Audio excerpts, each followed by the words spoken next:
जय हिंद, नमस्कार। स्वागत है आपके अपने यूट्यूब चैनल स्टैंड बीपीएससी में। फिर से आप लोगों के बीच एक कुछ कुछ अपडेट है जो बीच में मुझे वहाँ पर जो पहला मैंने इंटरव्यू लिया था सर का, तो वहाँ पर कुछ पॉइंट रखने चाहिए थे। जो सीबीटी क्वालिफाई हैं उनके पक्ष में क्या क्या पॉइंट बन रहे हैं, क्या आपकी योग्यताएं होनी चाहिए, क्या आप नौकरी जो आपको ज्वाइनिंग लेटर अभी तक नहीं मिला है वो क्या मिलने की संभावनाएं हैं, या जो भी आगे फैसलाएं होनी है वो किसके पक्ष में होगी, इन सब सारी चीज़ों पर बात करेंगे। सबसे पहले स्वागत है पटना हाई कोर्ट के एडवोकेट विकास राठौर सिंह का। सर बहुत बहुत स्वागत है आपका। बहुत बहुत धन्यवाद मिंटू जी। देखिए अभी जैसा हम लोग पिछली हमने वीडियो में हमने बात की थी कि हाँ लीगल एस्पेक्ट्स क्या हो सकते हैं, सबके अपने अपने पक्ष क्या हो सकते हैं। चूँकि मामला माननीय न्यायालय में अभी पेंडिंग है, तो उस स्थिति में कुछ कहना उचित तो नहीं है। लेकिन हाँ, as an advocate, as an litigator, अगर हम उनके पक्ष से क्या बोल रहे हैं, तो मेरा मानना है जैसे आपने कहा कि पिछली बार हमने बात किया था कि उन लोगों के अपने अपने क्या क्या अधिकार हैं। जब भी हम रिक्रूटमेंट प्रोसेस की बात करते हैं तो प्रोसेस में अमूलचूल बदलाव हुए हैं और बहुत बार हुए हैं। इसमें बहुत बार ऐसा भी हुआ है कि माननीय सर्वोच्च न्यायालय ने उस पर अलग अलग उनके अलग अलग स्टेज पे जो बदलाव हुए हैं उस पर उनके अपने जजमेंट्स हैं। यहाँ पे जो बदलाव हुए हैं वो मेरिट लिस्ट बनने से पहले बदलाव हुए हैं। देखिए, हमने एक रिक्रूटमेंट प्रोसेस निकाला, हमने कंडीशंस लगाए, उसके अकॉर्डिंग रिक्रूटमेंट का एक परफॉर्म आया। हमने फॉर्म्स अप्लाई करना। देखिए, फॉर्म्स अप्लाई कर लेना आपका कैंडिडेचर को कंपलसरी करता है। आप कैंडिडेट हो सकते हैं, आप एक कॉम्पिटिटर हो सकते हैं उस इवेंट में, लेकिन आप उस पोस्ट के लिए एलिजिबल होंगे ये कंपल्सन नहीं है। हाँ, अगर कुछ जैसे समस्याएं तब उत्पन्न होती जब एलिजिबिलिटी क्राइटेरिया बदले जाते।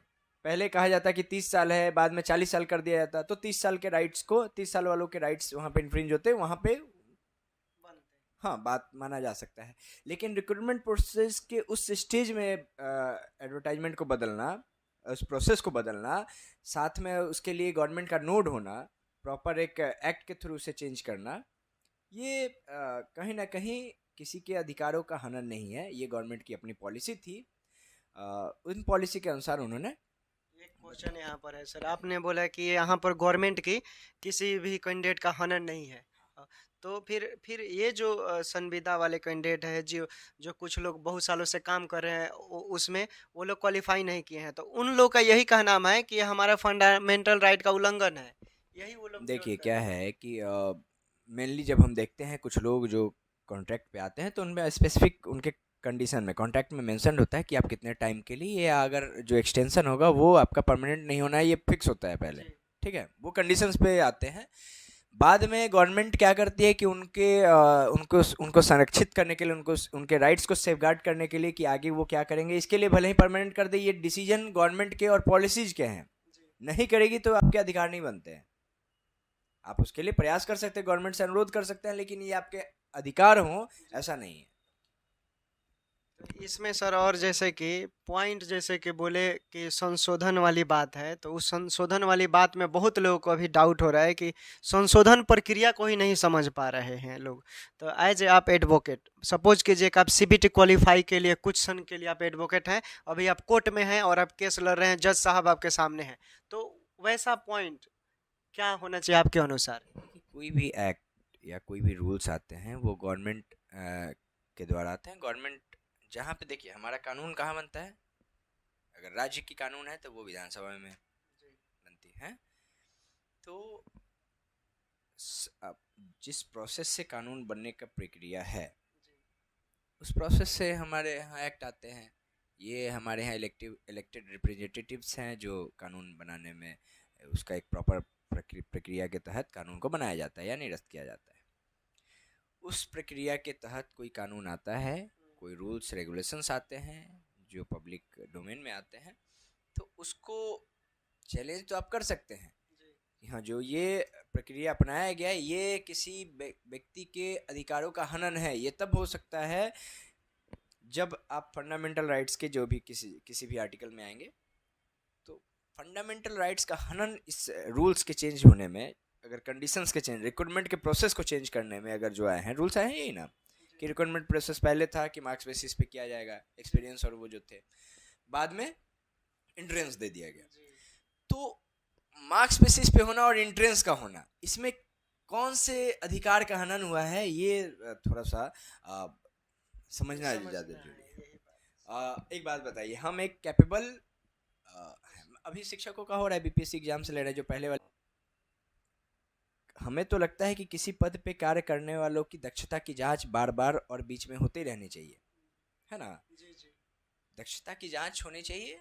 अब देखिए क्या है कि जैसे कोई भी पदाधिकारी होते हैं, उनको बीच बीच में ट्रेनिंग की जरूरत होती है। ट्रेनिंग तो ठीक है, आपको संविदा पे रखा गया है, आपको परमानेंट करना है मुझे, तो संविदा के लिए हमने कंडीशंस कुछ लगाए थे, आज परमानेंट करना है तो उसके हम कंडीशंस अगर कुछ और लगाएंगे तो ये आपको उसके कंप्लायंस में कार्य करना पड़ेगा।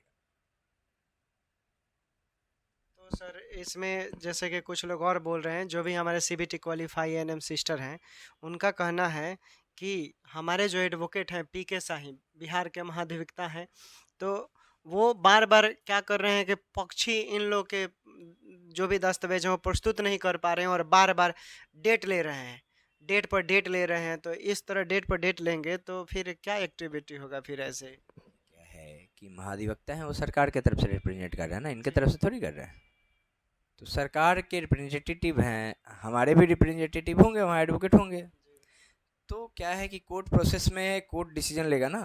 अगर हम जाते हैं डेट मांगने के लिए, मैं अगर किसी एक पक्ष की तरफ से हूँ तो मैं डेट लूँगा, अनरीजनेबल लूँगा, तो कोर्ट डिसीजन लेगी। ये हमें डिसीजन नहीं लेना है सड़क पे बैठ के, घर पे बैठ के।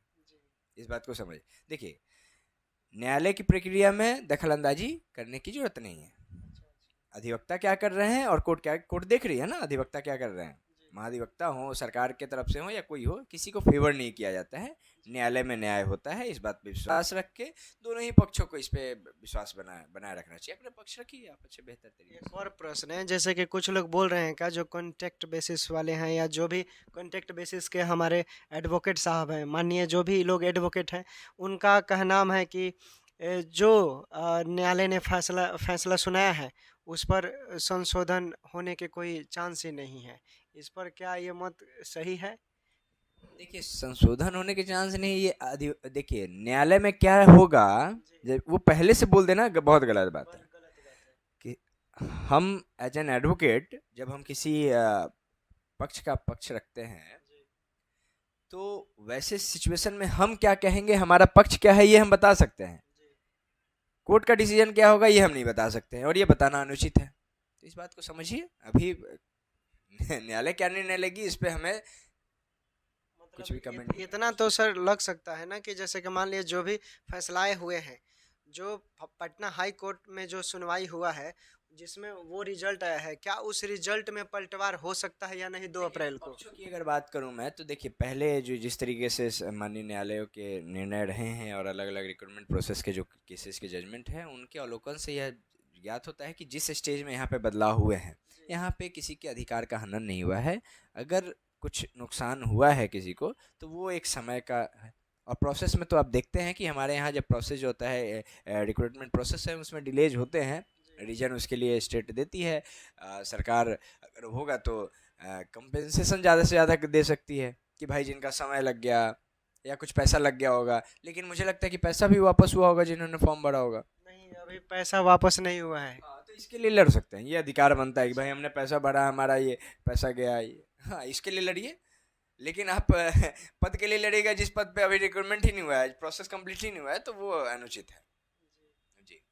एक और चीज़, जैसे मान लीजिए कि कुछ लोग बोलते हैं क्या जो भी सरकारी एडवोकेट हैं, तो क्या सरकारी एडवोकेट अपना पक्ष अच्छा से नहीं रख पाते हैं, ऐसा मतलब विपक्षी वालों का कहना है। जो भी हैं जो कॉन्टेक्ट बेस वो एकदम खुलेआम बोल रहे हैं लोग कि जो सरकारी एडवोकेट होते हैं वो चने के भाव में होते हैं, वो कुछ ऐसा इस तरह का स्टेटमेंट क्या कहीं से उचित है, बताइए? किसी भी अधिवक्ता पे इस तरह का कमेंट करना अनुचित बात है। आपको लगता है कि आप वो दक्ष नहीं है तो आप अपना अपना पक्ष रख सकते हैं, आप अपने तरफ से एडवोकेट वहाँ दे सकते हैं। अपने तरफ से जो आप मान लीजिए, आप जैसे कि इन लोगों ने 269 एलपीए दर्ज किया, उन लोग का एलपीए नंबर है 269, उसमें तो प्राइवेट एडवोकेट है, उनका नाम भी अशोक चौधरी है। तो ये जैसे मान लीजिए, तो फिर प्राइवेट एडवोकेट चाहें तो वो अपने से जो भी अपना पक्ष होगा वो रख सकते हैं, अगर ऐसा। इस बात को आप समझिए कि क्या है कि जो पार्टी एग्रीव्ड है, जो स्टेट के डिसीजन में, स्टेट जैसे एलपीए के थ्रू गई है, तो उसमें पार्टी एग्रीव्ड अगर उसमें है और उसका उस मैटर का एक पार्ट है, स्टेट की तरफ से भी एक पार्ट है, तो वो अपने प्राइवेट एडवोकेट्स को रख सकती है, वो भी अपने पक्ष रखेंगे, कोई समस्या नहीं है वहाँ पर। लेकिन किसी पे कटाक्ष करना या किसी भी तरह का कमेंट करना न्यायालय और न्यायालय प्रक्रिया पे, आप देखिए आपने जो आपके चयन प्रक्रिया थी उस पर तो कमेंट किया, आपने लड़े, अलग बात है। न्यायालय और न्यायालय की प्रक्रिया पे कटाक्ष नहीं करना चाहिए, कमेंट नहीं करना चाहिए, इससे बचना चाहिए लोग।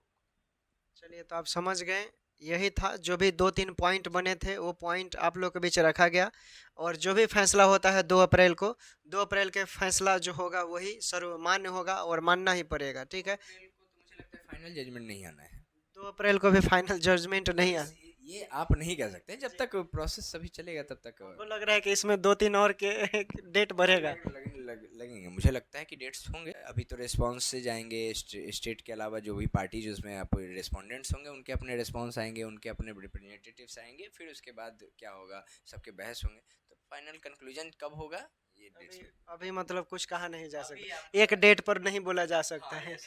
तो अभी मतलब कुछ कहा नहीं जा सकता है कि जो 2 अप्रैल का डेट मिला है वो फाइनल ही उसी दिन सुनवाई होगा। हो सकता है 1-2 डेट और बढ़ जाए। सुनवाई होगा, सुनवाई होना और फाइनल जजमेंट होना, सुनवाई मतलब होगा, लेकिन फाइनल जजमेंट ये कहना उचित नहीं है कि 2 अप्रैल को ही आएगा।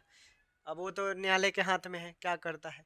समझ गए आप लोग, जो भी होगा नया अपडेट हम आप लोग के बीच देते रहेंगे। फिलहाल यही हमारे पास आज अपडेट था। टेक केयर, बाय बाय, अपना ख्याल रखें और आप लोग देखते रहें स्टैंड बीपीएससी।